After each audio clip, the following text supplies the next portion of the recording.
Implikasi strategis selanjutnya dari akurasi buku besar adalah dalam proses evaluasi refinancing, yaitu sebuah langkah strategis untuk mengganti utang lama dengan utang baru yang memiliki syarat lebih menguntungkan. Biasanya, refinancing dilakukan untuk mendapatkan suku bunga yang lebih rendah, memperpanjang jangka waktu pelunasan, atau menciptakan struktur pembayaran yang lebih ringan bagi arus kas perusahaan.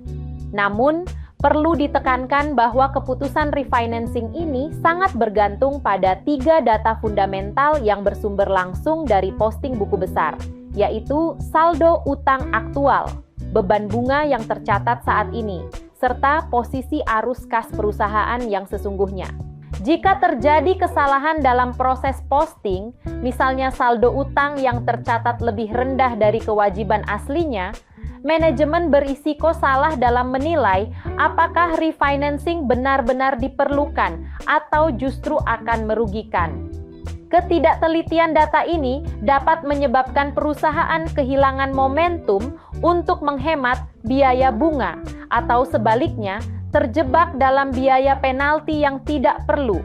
Oleh karena itu, integritas data di buku besar menjadi filter utama bagi manajemen untuk memastikan bahwa setiap langkah pembiayaan kembali yang diambil benar-benar mampu memperkuat posisi likuiditas dan nilai perusahaan secara jangka panjang. Implikasi strategis ketiga yang tidak kalah pentingnya adalah analisis Debt Service Coverage Ratio atau DSCR. Secara sederhana, DSCR adalah rasio yang mengukur kemampuan real perusahaan dalam membayar seluruh kewajiban utangnya, yang mencakup pembayaran pokok utang sekaligus beban bunganya. Perhatikan rumus yang ada di layar. DSCR dihitung dengan membagi laba operasional dengan total kewajiban pembayaran utang. Dalam konteks ini, keakuratan proses posting menjadi sangat krusial karena kedua variabel utama dalam rumus ini diambil langsung dari saldo buku besar. Jika laba operasional atau beban bunga salah diposting, maka angka DSCR yang dihasilkan akan menjadi bias dan tidak mencerminkan realitas kemampuan bayar perusahaan. Hal ini sangatlah berbahaya bagi reputasi perusahaan di mata pemberi pinjaman, karena perbankan menggunakan rasio DSCR ini sebagai parameter utama untuk menilai kelayakan kredit. Jika rasio yang disajikan salah, bank bisa saja salah menilai risiko dan menolak memberikan pinjaman yang sebenarnya sangat dibutuhkan untuk operasional perusahaan. Oleh karena itu, memastikan validitas data di buku besar adalah langkah pertahanan pertama dalam menjaga kepercayaan perbankan dan memastikan akses pendanaan tetap terbuka. Implikasi strategis terakhir dan yang paling komprehensif dari proses posting adalah tercapainya optimalisasi struktur modal perusahaan.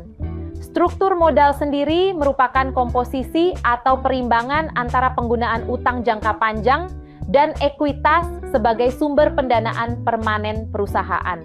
Tujuan utama dari optimalisasi ini adalah untuk menemukan titik keseimbangan yang dapat meminimalkan nilai WACC, memaksimalkan nilai perusahaan di mata pasar, serta tetap menjaga tingkat risiko keuangan pada level yang dapat diterima oleh para pemangku kepentingan.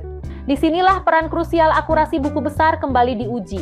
Tanpa data posting yang presisi, manajemen mustahil dapat menentukan apakah komposisi utang dan ekuitas saat ini sudah berada pada titik yang ideal atau justru membebani perusahaan. Posting yang akurat memastikan bahwa setiap keputusan leverage yang diambil didasarkan pada angka real, sehingga perusahaan tidak terjebak dalam risiko gagal bayar yang membahayakan kelangsungan usaha. Dengan kata lain, penguasaan teknis atas buku besar yang Anda pelajari hari ini adalah kunci untuk merancang strategi finansial yang tangguh, efisien, dan berkelanjutan di masa depan. Terakhir, kita harus menyadari bahwa kesalahan teknis dalam posting dapat memicu risiko strategis yang sangat nyata. Salah satunya adalah penolakan kredit oleh lembaga keuangan. Mari kita telaah mekanismenya secara logis.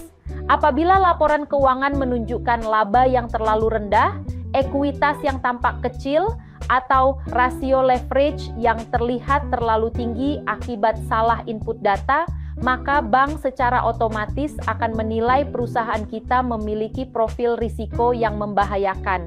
Kondisi ini sangatlah merugikan secara strategis. Meskipun secara operasional perusahaan mungkin sehat, kesalahan angka di buku besar memberikan sinyal negatif yang membuat bank ragu akan kemampuan kita memenuhi kewajiban di masa depan.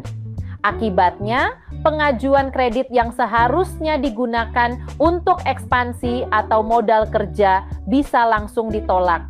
Hal ini membuktikan sekali lagi bahwa akurasi dalam memindahkan angka bukan hanya soal kerapian administratif, melainkan benteng pertahanan utama untuk menjaga kredibilitas perusahaan di mata kreditur.